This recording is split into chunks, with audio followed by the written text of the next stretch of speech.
Alright, today we're going to work on language lesson 3. Alright, today is early Tuesday morning. It's also Talisa's birthday. Happy birthday, Talisa. I hope your day is going great and I hope you're having a lot of fun. Alright, this is going to be kind of fun though. So we're going to do lesson 3 and we're going to first start with a little bit of review from yesterday where we talked about rhyming words. And so we're going to take the word take and rhyme words with take. So we have take, it rhymes with bake, they sound the same, their endings are the same. So take, bake, cake, shake, rake, fake, make, they all sound the same, they all rhyme. You can make great poems with those words. So that's a review of rhyming words. They sound the same, endings sound the same.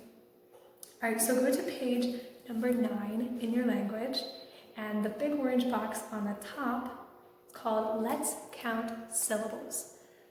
Alright, so we know how to count syllables in words. 2-syllable word like always, a 1-syllable word like stop, stop, it's 1 syllable. So you can clap to help find the syllables. So poems come in all shapes and sizes, but poems have something special, and it's about the number of syllables in each line. So the syllables in each line usually follow a pattern. So some poems have 4 lines in the poem. So if there's 4 lines in the poem, some of them will have 6 syllables, 6 syllables, 6 syllables, 6 syllables.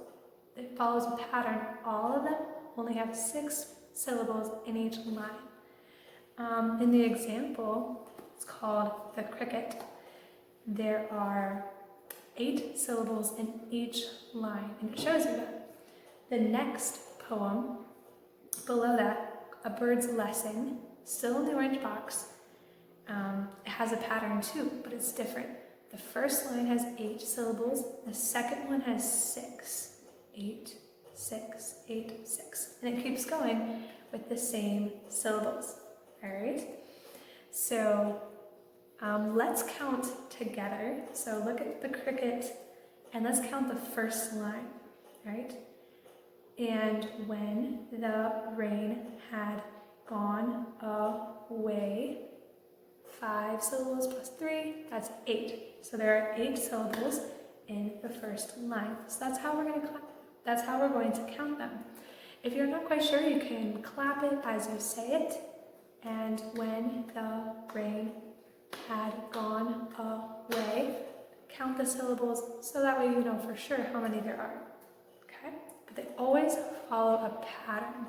That's something that's really special about syllables in poems. There's always a pattern in each line, each part of the poem. Alright? Alright, so the next thing we're going to do is I'm going to read the whole poem, The Cricket, and then after I finish reading the whole poem, we're going to go to the last stanza, and we're going to count all the syllables in the last stanza for practice, okay? So I'm going to read the whole poem right now, alright? The Cricket. And when the rain had gone away, and it was shining everywhere, I ran out on the walk to play, and found a little bug was there. And he was running just as fast as any little bug could run, until he stopped for breath at last, all black and shiny in the sun. And then he chirped a song to me and gave his wings a little tug, and that's the way he showed that he was very glad to be a bug. By Marjorie Barrows, not Brown. So we're going to count these syllables in this poem, and we'll count them together. So let's count my fingers. Okay. And then he chirped a song to me. So 3 plus 5, that is 8. We have 8 syllables in this first line. And gave his wings a little tug. Little, that's a 2-syllable word, little, so that is also 8. 5 plus 3 is 8. So do you see the pattern that's coming out? Probably the next two are going to be 8 as well. So we're going to see. And that's the way he showed that he. That's also 8. So there's always patterns in the poems. Was very glad. Was very glad to be a bug. 5 plus 3 is 8. So this poem stanza is 8, 8, 8, 8. The poem, the syllables in each line, there's 8 in each line. Alright, there's something special in part D of your lesson today. They're going to give you the first line of a little mini poem that you're going to write. So they have the first line all for you. You get to count all the syllables in the first line, and then you're going to write your own line to make your first mini poem. So you're going to write another line to match the first one. So it needs to have the same number of syllables, and the last word needs to rhyme. Okay? It needs to rhyme with the first word. So the sentence that they're going to give you in number 4, part D, is the grass is green and robins sing. So it needs to rhyme, the last word needs to rhyme with sing, and you need to have as many syllables as are in this sentence, in this line. Okay? So then you're going to finish it and make your first mini poem. That's what's going to happen in part 4. Okay? Another thing we're going to do, one last thing before you start this lesson, and that is I'm going to read you a poem for practice listening to poems, and it is a story about a very old lady and a crippled little boy that play hide and seek together. Okay?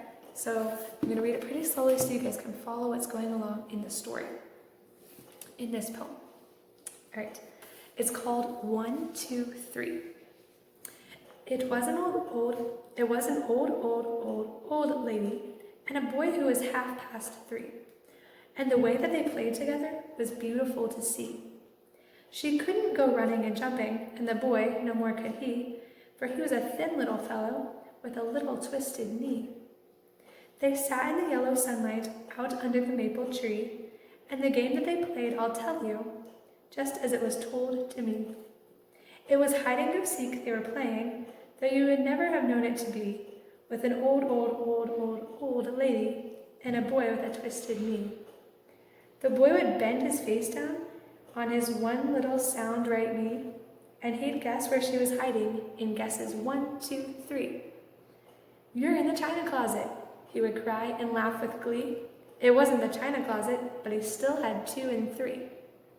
You're in Papa's big bedroom in the chest with the queer old key. And she said, you're warm and warmer, but you're not quite right, said she. It can't be the little cupboard where Mama's things used to be, so it must be the clothes press, Grandma, and he found her with his 3. So she covered her face with wrinkles that were wrinkled and white and wee, and she guessed where the boy was hiding with 1 and 2 and 3.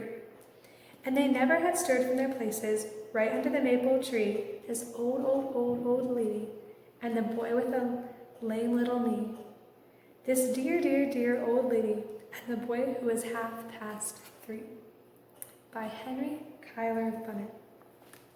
That's a cool story. A story about a grandma and a boy that sit under a maple tree and play hide and go seek by just sitting there. That's kind of cool.